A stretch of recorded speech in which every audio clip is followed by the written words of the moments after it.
নমস্কার, আপনারা দেখছেন সংবাদ টিভি। আপনাদের সঙ্গে রয়েছে আমি জয়শ্রী। রাজনীতি চর্চা করি, কিন্তু রাজনীতির পাশাপাশি বিনোদনটা কি করে ভুলে যাই বলুন? কেন বিনোদন যদি না থাকে বাংলার জনতা আপনারা শান্তি পাবেন কোথায়? আপনারা শান্তির জন্যই তো সব কিছু। আজকে ক্যামেরার চোখে এমন একজন শান্ত প্রিয় মানুষকে নিয়ে এসেছি আপনাদের মাঝে, যিনি একধারে মডেল, অন্যদিকে এই মহিলাদের নিয়ে পুরুষ এবং নারী লক্ষ ভীরু কামালেও উঠবে না আর গোফারদারি, অর্থাৎ উইমেন সেলের সঙ্গে যুক্ত রয়েছেন আমাদের আজকে যে গেস্ট রয়েছেন। আসুন তাকে স্বাগত জানাই। রয়েছেন জয়িতা সেন ওরফে জয়ী সেন, স্বাগত। আমি একটা কথা শুরুতেই বললাম, খুব বিখ্যাত সিনেমার এটা গানের লাইন, জানো তো? নারী পুরুষ নিয়ে সবসময় কথাবার্তা হয় এবং সেখানে কথা বলতে গিয়ে এই কথাটা ওঠে, লক্ষ ভীরু কামালেও উঠবে না আর গোপারদারি, পুরুষ নারী সমান সমান। এই অধিকারটা থাকে। তুমি কখনো কারোর উপর বলবৎ করেছো এটা? নিশ্চয়ই করেছি, আমার জীবনে করেছো। নিশ্চয়ই করেছি। কিভাবে করো? পুরুষ নারী সমান সমান। আমার বাড়ি, আমি একটা মধ্যবিত্ত বাঙালি বাড়ির মেয়ে। ছোটবেলা থেকে আমার এই মডেলিং লাইনে আসার কথা ছিল না। I was a very genius student ছোটবেলা থেকে। তো বাবা মার একমাত্র সন্তান, যেটাকে বলে লতা অলাদ। তো সেই ক্ষেত্রে মানে আমার আপব্রিঙ্গিংয়ের ক্ষেত্রে দেখা গেছে যে আমি বাবাকেও যতটা আমার জীবনে মানে ইম্পর্টেন্স দিয়েছি, আমার মাকেও আমার জীবনে ততটা ইম্পর্টেন্স দিয়েছি। আমরা জেনারেলি বাঙালি বাড়িতে বলে থাকি বা আমাদের ভারতীয় সমাজে বলে থাকি যে মেয়েরা বাবাদেরকে বেশি ভালোবাসে আর ছেলেরা মাদেরকে বেশি ভালোবাসে। আমার মনে হয় না এরকম কোনো সেক্সুয়াল ওরিয়েন্টেশন আছে যে বাচ্চা যদি জন্মায় ছেলে হয়ে মানে সে তার মার প্রতি বেশি ইনক্লাইন্ড হবে আর মেয়ে হলে সে তার বাবার প্রতি হবে। তো আমার মনে হয় একটা লাইফে এই যে জেন্ডার ভেরিয়েশন, আমি পুরুষ শাসিত সমাজ, বা আমি নারী, আমি কোমল, আমি ফুলের ঘায়ে মরছে যাই, এই জিনিসটা খুব কন্ট্রাডিক্টরি। কেন কি এখন আমি দেখছি আজকালকার যুগে যখন মেয়েরা পাইলট হচ্ছে, মেয়েরা আর্মিতে কাজ করছে, মেয়েরা চাকরি করতে বেরোচ্ছে, এবং আমি এটা দেখেছি যে মেয়েরা ট্যাক্সি পর্যন্ত চালাচ্ছে। সেই ক্ষেত্রে তাহলে সেই কাজগুলো তারা করছে কিভাবে, যেগুলো ছেলেদের কাজ, তথাকথিত ছেলেদের কাজ হতো।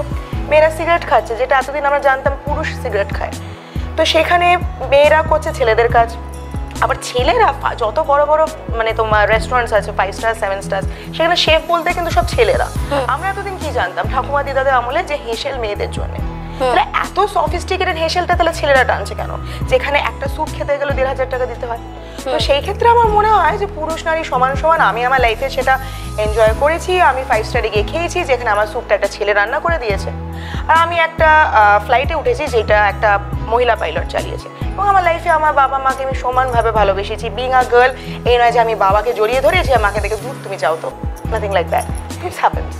এবারে একটু তোমার ব্যক্তিগত জীবনের দিকে আছে, যেহেতু তুমি বলে যে তুমি মিডল ক্লাস ফ্যামিলি থেকে বিলং করতে, যে সময়টা তুমি রান করেছো আর এখনের সময়ের মধ্যে হেলা নেমে ডিফারেন্স। মানে এখনকার কন্টেম্পোরারি দিক থেকে তুমি 2018-এ মিস ইন্ডিয়া ইউনিভার্স থেকে হয়েছো, কিন্তু 2018-এর আগে পর্যন্ত পার্টিকুলারলি এই মডেলিং সেগমেন্টটাকে, যদিও আমরা বলি it's a glamorous non Glamour job, কোথাও গিয়ে মানুষের মনে হয় মডেল। তোমাকে এরকম ফেস করতে হয়নি কখনো? ভীষণভাবে অ্যাকচুয়ালি আমি আমার প্রিভিয়াস ইন্টারভিউগুলোতেও বলেছি যে বেসিক্যালি আমি একটু আগেই বললাম, তুই যদি নোটিস করে থাকো, যে আমার এই মডেলিং লাইনে আসার কথা ছিল না। বেসিক্যালি আমি কলকাতার একটা খুব মানে রিনাউন্ড স্কুল থেকে পড়াশোনা করেছি, যেটার নাম সাউথ পয়েন্ট। তারপরে I have completed my accounts and finance honors from South City Morning with first class first. After that I have completed my computer science engineering from IEM with 100% scholarship. After that I have completed my MBA from IIM Joka Executive MBA, and I was a CEO of a corporate firm till 2018. I was a corporate. মানে I was basically মানে একটা মহিলার শরীরে একটা পুরুষ, মানে একটা মহিলা ঢুকছেন, একজন CEO, মানে আর আমার কর্মচারীরা যারা আছে তারা সব পুরুষ। কেউ হয়তো আমার থেকে বয়সে বড়, আমার বাবার বয়সী, এমনও আছে যে আমার জ্যাঠা ঠাকুরদার বয়সী। তো এই যে ব্যাপারটা, তো এই জিনিসটা আমার মধ্যে বরাবরই ছিল, একটা মানে একটা পুরুষালী ব্যাপার টাইপের, মানে একটু হয় না, মানে আমার মডেল বলতে কি বুঝি, একটু ফেমিনিন টাইপের একটু হবে, একটু পাটা ভাঁজ করে পেন্সিল হিল পরে হাঁটবে, একটু শর্ট স্কার্ট পরবে, সামথিং লাইক দ্যাট। বাট আমার যেটা ছিল আটার, I was always suited and বুটেড। I wear to wear trouser with a formal shirt, with a blazer, with a tie, with a laptop bag, being a corporate. তো আমি যখন এই জগতে আসি, বেসিক্যালি আমি একটা সোশ্যাল মিডিয়ার মধ্যে I was just doing some kind of, যেটা টাইম পাস করে আমরা বসে, আমি কোনো মিডিয়ার নাম নিতে চাইছি না, তো ওইখানে আমি জিনিসটা দেখি এবং দেখে আমি পার্টিসিপেট করি এবং আমার লাইফে আমার কিছু বন্ধু বান্ধবের বিশাল মানে ইন্সপিরেশন ছিল যারা আমাকে জোর করে যেতে বলেছিল। আমি বলেছিলাম দেখ আমি তো র্যাম্পে হাঁটতেও জানি না, ইনফ্যাক্ট আমি তো তোরা আমাকে ছোটোবেলা থেকেই দেখছিস যে আমি পড়াশোনা নিয়ে থাকি, দেন আফটার দ্যাট আমার corporate and I am like a man in a women's body kind of a thing. বলো না তুই পারবি, you have got a personality, you have got an attitude, you go. তো আমি ঠিক আছে আমি গেলাম। তো যাওয়ার পরে প্রচুর ক্রিটিসিজমস ফেস করেছিলাম, মাই গড কর্পোরেটস আর now coming into the modelling world, এরকম কথা আমার শুনতে হয়েছিল। তো ঠিক আছে আই ক্রাইড, আই লাভ অনেক কিছু। তো অনেকগুলো প্রতিবন্ধকতা করে যখন finally I on it, I really লোকে বলে না যে ক্রাউনটা যখন পেয়েছো সবচেয়ে প্রথমে কার কথা মনে পড়েছে? অনেস্টলি স্পিকিং আমি একটু আগে বলেছি ভীষণ মধ্যবিত্ত বাড়ির আমি, তো আমার বাড়ি থেকে সেরকম সাপোর্ট ছিল না that I become a model. Right now I am super model, but I become a model or I win a crown or something like that, এটা ছিল না। তো একজন এমন মানুষ ছিল যে আমাকে জোর করে পাঠিয়েছিল ওখানে, তারপর আমার ভীষণ রাগ হয়েছিল যে আমি এটা যেতে চাইছি না, তুই কেন জোর করছিস? আচ্ছা, তো তার কথা আমার প্রথমে মনে পড়েছিল। এবং তারপরে আরেকটা কি জিনিস হয়ে জানো তো, একটা আমার ছোটবেলা থেকে আমার মধ্যে না প্রচন্ড একটা পেট্রিয়টিজম বা বলে একটা প্রচন্ড মানে I am very soft hearted person, মানে আমার মধ্যে একটা জিনিস ছিল যে I have to do something for the society, either or the other way. আর মধ্যবিত্ত বাড়ির মেয়েরা কি করবে, তো আমাদের কাছে তো প্রচুর কি বলে বাড়িতে অফুরন্ত ক্যাপিটাল বা কিছু পড়ে নেই যে সেটা নিয়ে গিয়ে আমি ডোনেশন করে দিলাম। আমি বললাম যে ঠিক আছে এখানে কালীঘাটে যত মন্দির আছে সব ভিখিরিদের খাইয়ে দাও, দক্ষিণেশ্বরে যত মন্দির আছে ভিখিরিদের খাইয়ে দাও, যত অনাথ আছে সবাইকে তুলে নিয়ে আমার বাড়িতে আমি একটা ঘর দিয়ে দিচ্ছি, আমি তাদের লেখাপড়া খাওয়া দাওয়া বিয়ে অবধি সমস্ত কিছু ফাইন্যান্স, ওটা আমার পক্ষে সম্ভব ছিল না প্র্যাকটিক্যালি স্পিকিং। তো আই নিডেড আ জারিয়া। তো সেই জন্যে মানে I found that you know coming into this glamour world, see limelight is something which is very important. Exactly. আমি মনে করো একটা জিনিস লাইফে দেখেছি যে আমাদের এই মাধ্যমিক উচ্চ মাধ্যমিক পরীক্ষা এটা খুব প্র্যাকটিক্যাল একটা তোমাকে জিনিস বলছি, যারা দেখবে ফার্স্ট সেকেন্ড থার্ড হয় তাদের মধ্যে কজনকে তুমি দেখতে পাও যারা মাধ্যমিক উচ্চ মাধ্যমিক ফার্স্ট সেকেন্ড থার্ড, তাদের মধ্যে কজনকে তুমি দেখতে পাই বড় বড় আমাদের যে প্রাইভেট লিমিটেড কোম্পানিগুলো আছে তার সিইও বা এমডি পোস্টে তারা বসে আছে। সো ওই জিনিসটা না মানে কিছু করার জন্য লাইমলাইটে আসাটা কিন্তু সত্যিকারে খুব দরকার।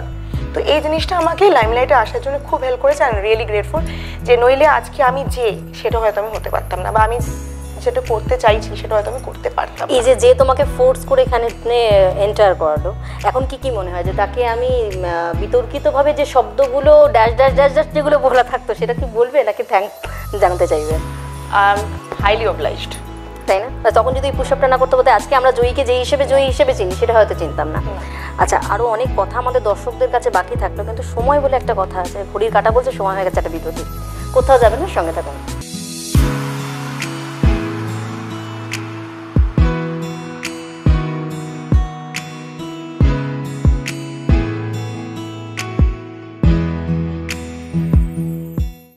দেশ থেকে বিদেশ, রাজ্য থেকে রাজনীতি, টান টান উত্তেজনা একদম হাতের মুঠোয় পেতে ডাউনলোড করুন সংবাদ টিভি।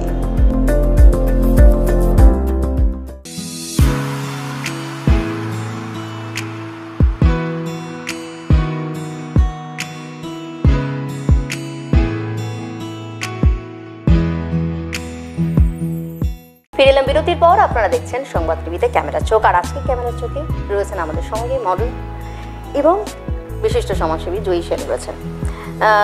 ব্রেকে যাওয়ার আগে তুমি একটা কথা বলছিলে, ছোটবেলা থেকে স্বপ্ন, ছোটবেলার স্বপ্ন মানুষের জন্য কাজ করবে। এবার একটু আরো ব্যক্তিগতভাবে যারা আপনারা সোশ্যাল সাইটে ভীষণভাবে অ্যাক্টিভ, একটা জিনিস দেখতে পাবেন, জয়ী সেন এখন গেরুয়া শিবিরে যোগ দিয়েছে। কেরিয়ারটাকে শক্ত করার জন্যই কি গেরুয়া শিবিরের হাত ধরা বা রাজনীতিতে যোগদান? জানতাম এই ধরনের প্রশ্ন আসবে, তো মানসিকভাবে প্রস্তুত ছিলাম। আচ্ছা, দেখো অনেস্টলি স্পিকিং আগেরটাও বললাম যে সমাজের জন্য কিছু করার জন্য একটা জারিয়ার দরকার পড়ে, আর সেইটা করার জন্যও তো একটা জারিয়ার জন্যও একটা জারিয়া দরকার পড়ে। তো দেশভক্ত ছোটবেলা থেকেই ছিলাম। গেরুয়া কি নীল সাদা কি লাল রং থেকে ঠগনি, হ্যাঁ কি গোলাপি কি খয়েরি সেটার ব্যাপার নয়, সম্পূর্ণরূপে নয়, কিছুটা হলে হয়তো।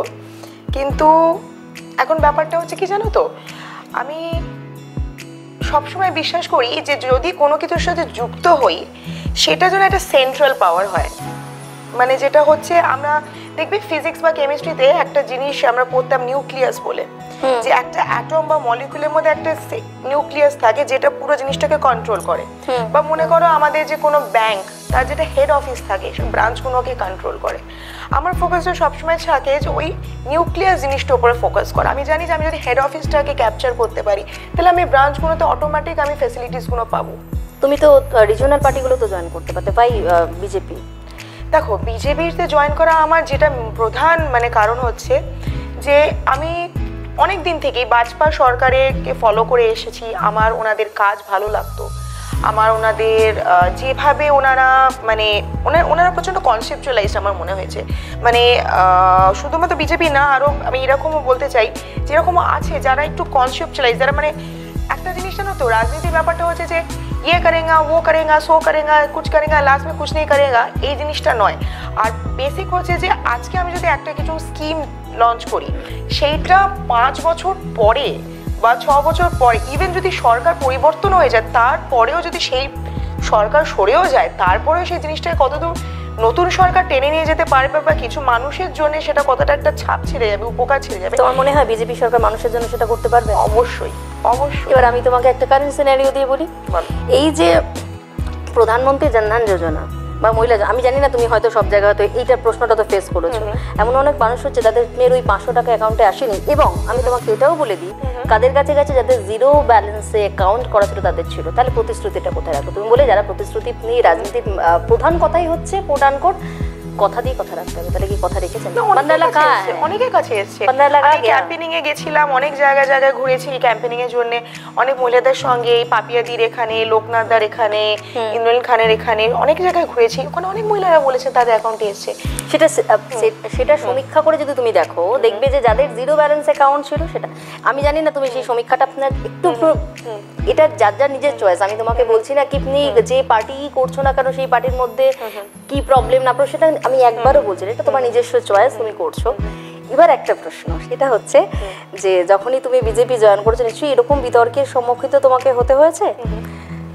একটা শব্দ, যে শব্দ আমরা ভারত একটি ধর্মনিরপেক্ষ রাষ্ট্র, জাতি ধর্ম নির্বিশেষে সকলে এখানে থাকে।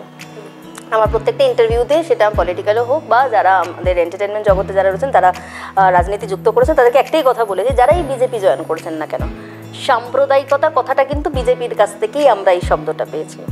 তাহলে কোথাও গিয়ে কি তোমাকে এই শব্দটা ফেস করতে হয়নি যে তুমি যদি, আমি ধর্মের দিক থেকে যাই, তুমি একজন হিন্দু, তো তুমি যদি বিজেপিকে চুজ করো, তো কোথাও যদি বিজেপি সরকার যদি বাই চান্স বাংলার মসনদে চলে আসে তাহলে ধর্ম নিয়ে কোনো ভেদাভেদ করবেন না? বাইপোলারাইজেশনের কথা বলছো একদম, সেটাই আমি দেখো একটা জিনিস তুমি দেখবে আমরা যখন আয়নায় থাকি না আমাদের একটা রিফ্লেকশন হয়। এখানে তুমি বলছো বিজেপি সরকারি যে বাইপোলারাইজেশন, ধর্ম যে হিন্দু মুসলিমের মধ্যে যে ভেদাভেদ ক্রিয়েট করে দিয়েছে, এখানে তোমার মনে হচ্ছে না যে আমাদের বিরোধী পক্ষ যিনি আছেন তিনিও একটা ভেদাভেদ অলরেডি ক্রিয়েট করেছেন? ভেদাভেদটা কিন্তু ওই দিক থেকে ক্রিয়েট হয়েছে। মানে আমি একজন ব্রাহ্মণ হয়ে আমি বুরখা পরে নেব, বুরখা পরে আমি ইয়া আল্লাহ করতে বসে যাব। তুমি আমাকে একটা কথা বলো, আমি যদি শুধুমাত্র মানে যারা আমাদের তথাকথিত সংখ্যালঘু গোষ্ঠী যে বলছি সেইখান থেকে তাদের সাপোর্ট পাওয়ার জন্যে, তাদের ভোট পাওয়ার জন্যে আমি হয়ে গেলাম সেই মানে ধর্মের জামা কাপড় পরে ফেললাম, তাদের মনের মতো কথা বলে চললাম, তাদের জন্য আমি বিভিন্ন ধরনের এমন এমন কাজ খুলে দিলাম যে তাদের পুরো মানে সাপোর্টটা আমি পাবো। এরকম এই যে জিনিসটা হয়েছে, আমরা লক্ষ্য করেছি যে যবে থেকে আমাদের এই যে বিরোধী দল যবে থেকে ক্ষমতা এসছে, আমি কিন্তু এই জিনিসটা লক্ষ্য করেছি এটা কিন্তু আগে আমাদের মধ্যে ছিল না। আগে কিন্তু আমরা হিন্দু মুসলিম বলো বা এই যে থাকো আমরা কিন্তু অনেকটাই মিলেমিশে থাকতাম। আমার মনে হয় আমাদের যে বিরোধী পক্ষ যে এখনো অব্দিও এখন অব্দি মানে রেজাল্ট ডিক্লেয়ার হওয়া অব্দি যে ছিলেন বা আছেন বা যেই, এই জিনিসটা কিন্তু ওদের সৃষ্টি।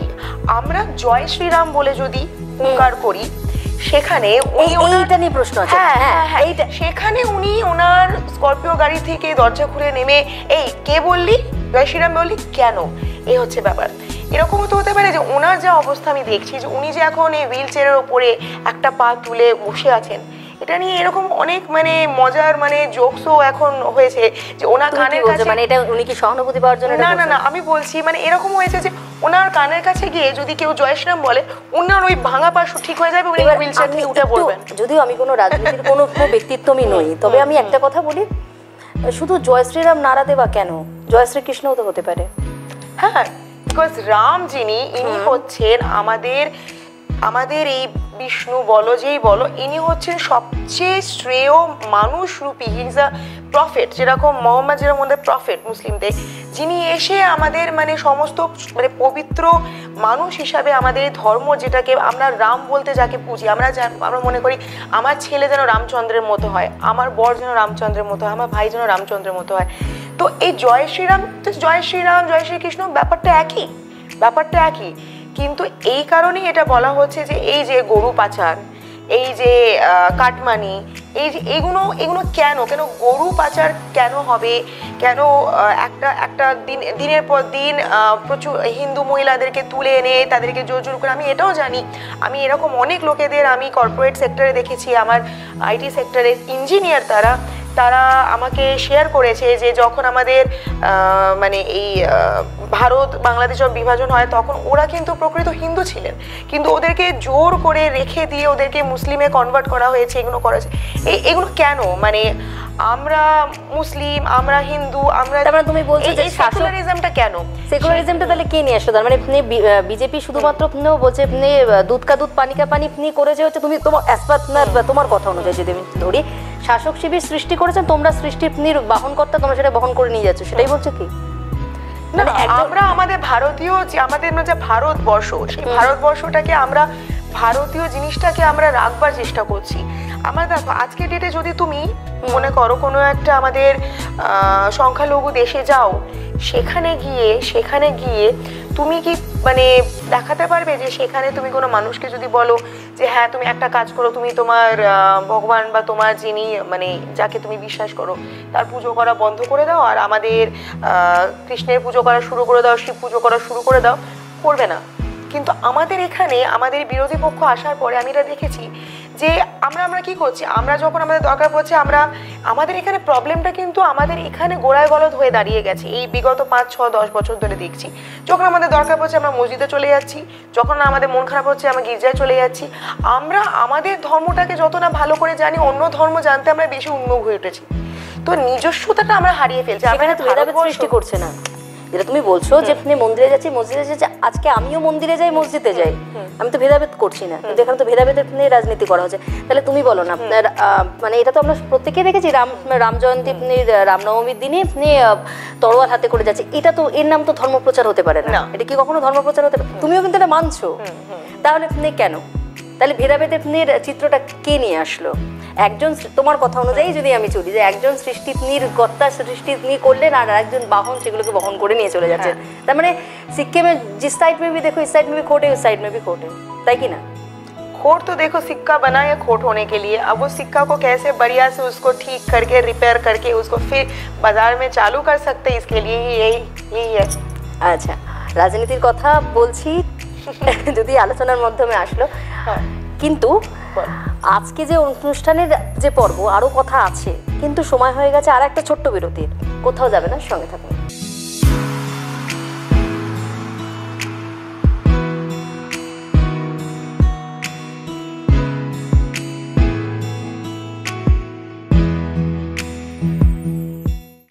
দেশ থেকে বিদেশ, রাজ্য থেকে রাজনীতি, টান টান উত্তেজনা একদম হাতের মুঠোয় পেতে ডাউনলোড করুন সংবাদ টিভি।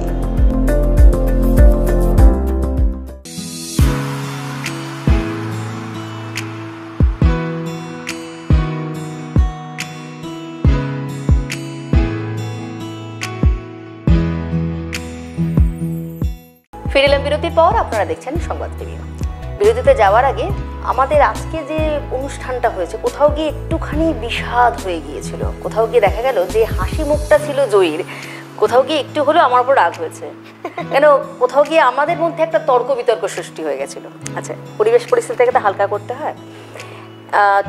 লকডাউনের সময় থেকে আমরা দেখেছিলাম জয়ীর লকডাউনে বসেছিল না, মানে জয়ীর ব্রেনটা যেটা সেটা বসেছিল না, মানে ক্রিয়েটিভ লোকেদের যেটা থাকে সেটা হয়েছে। আমাদের দর্শকরাও দেখেছেন বিং জয়ী সেন, সেখান থেকে আমরা অনেকগুলো কাজ অ্যাক্টিভিটিস করতে দেখলাম।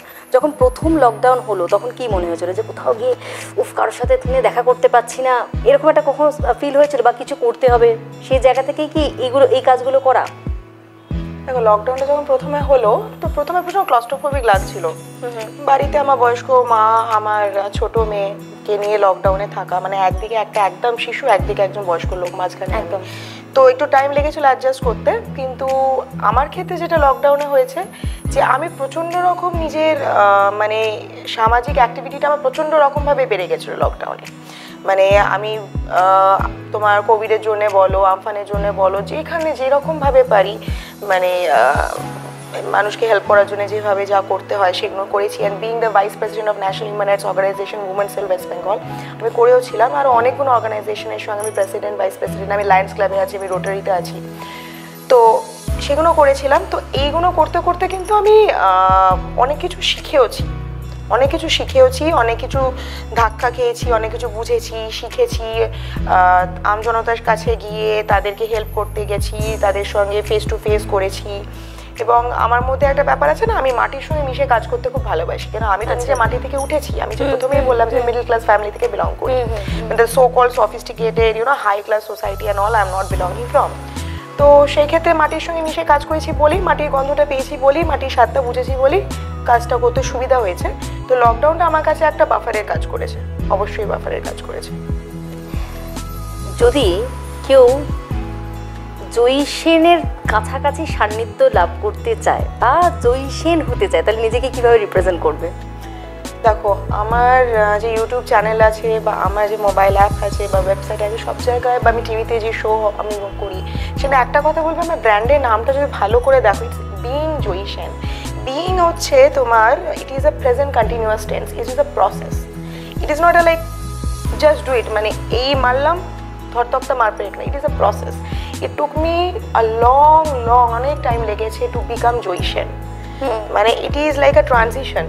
মানে কি করে একটা মধ্যবিত্ত বাড়ির মেয়ে পড়াশোনা করলো, পড়াশোনা করে সে একটা কর্পোরেট হলো, কর্পোরেট থেকে মডেল হলো, মডেল থেকে এনজিওতে এলো, এনজিও থেকে পলিটিক্সে এলো, একটা ম্যারেজ ব্রেকআপ হলো, মানে তারপরে সেখান থেকে সিঙ্গেল মাদার হলো। তো it is a lots of things, there is a history with a mystery, so that being thing needs to be taken in. প্রথমে একটা মানুষের মধ্যে সেটাকে নেওয়া এবং সেটাকে নিয়ে বেঁচে থাকবার।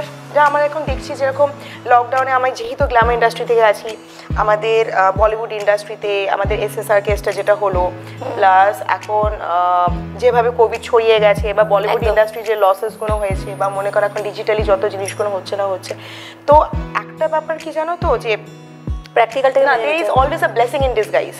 যে এই কোভিডটার জন্য আমাদের তো অনেক কিছু আমরা বুঝতে পারলাম, শিখতে পারলাম। আমরা বাড়িতে হোমওয়ার্কটা খুব কম করতাম। আমি এইটা খুব একটা ইম্পর্টেন্ট পয়েন্ট বলতে চাই দর্শকদের, যে আমরা বাড়িতে হোমওয়ার্কটা খুব কম করতাম।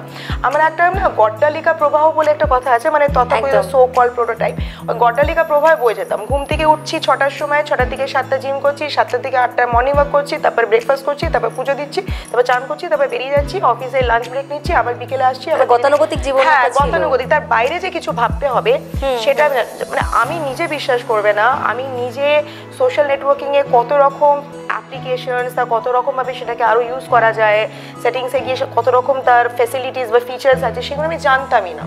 Being a computer science engineer with 100% scholarship from Calcutta University, এই সময়টা তোমার ব্রেনটাকে আরো উন্নত করতে সাহায্য করেছে। মানে আমরা না একটা কি হয় না, তো যখন এনিথিং উইচ বিকামস ইজি, লাইফটা তো ইজি ছিল কোভিডের আগে, খুব ইজি ছিল, মানে এভরিথিং ওয়াজ ইজি, এভরিথিং।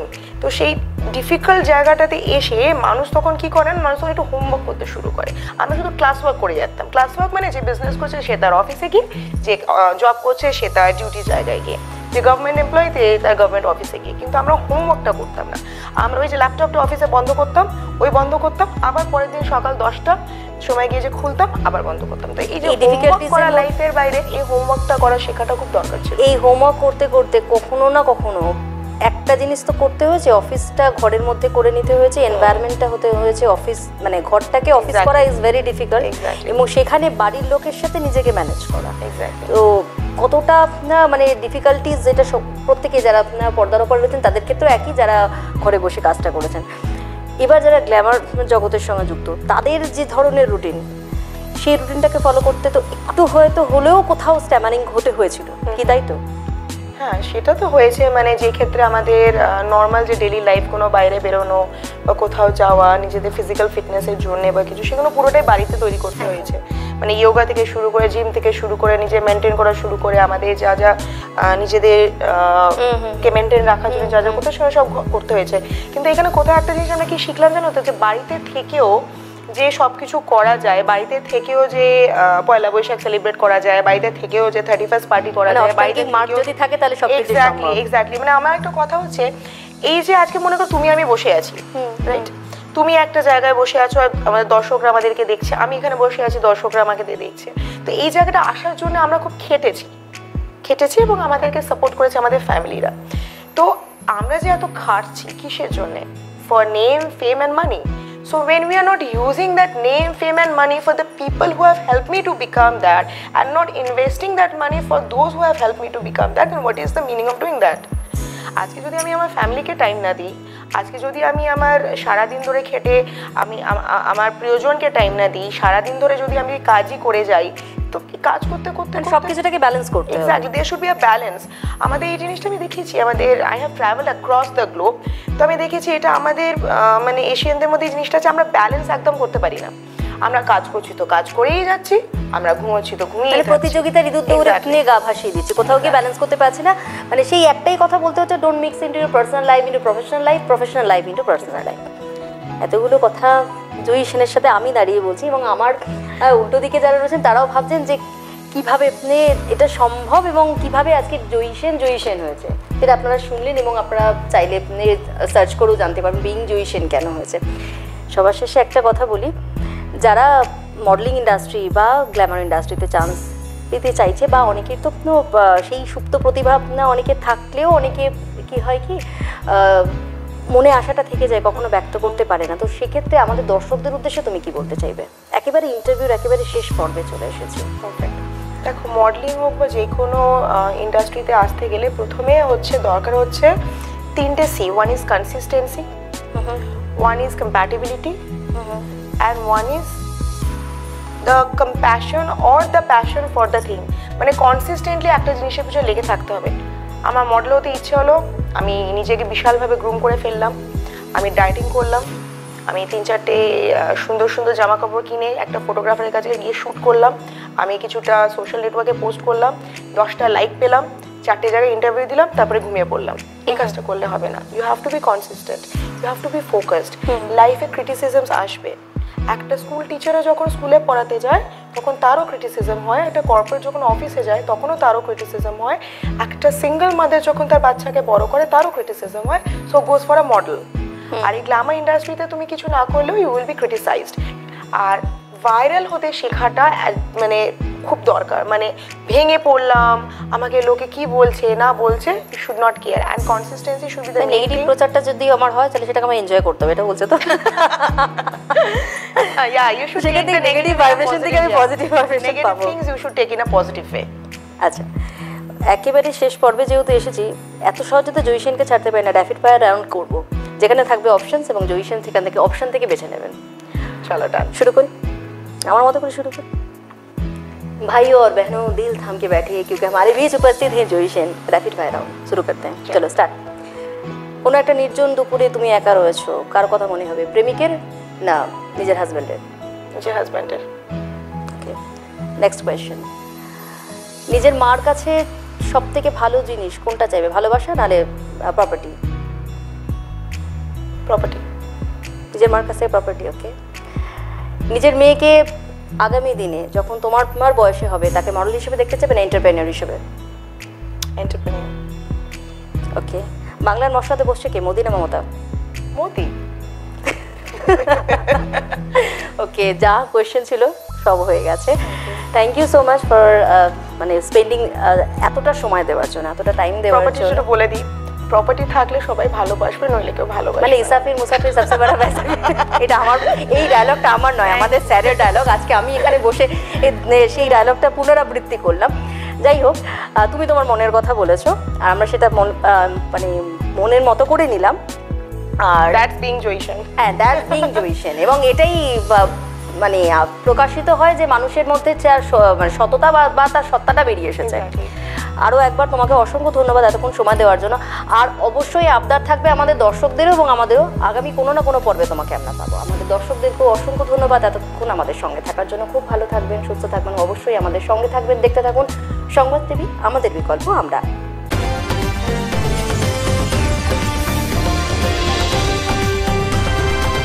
আপনারা দেখছেন সংবাদ টিভি, আমাদের বিকল্প আমরা।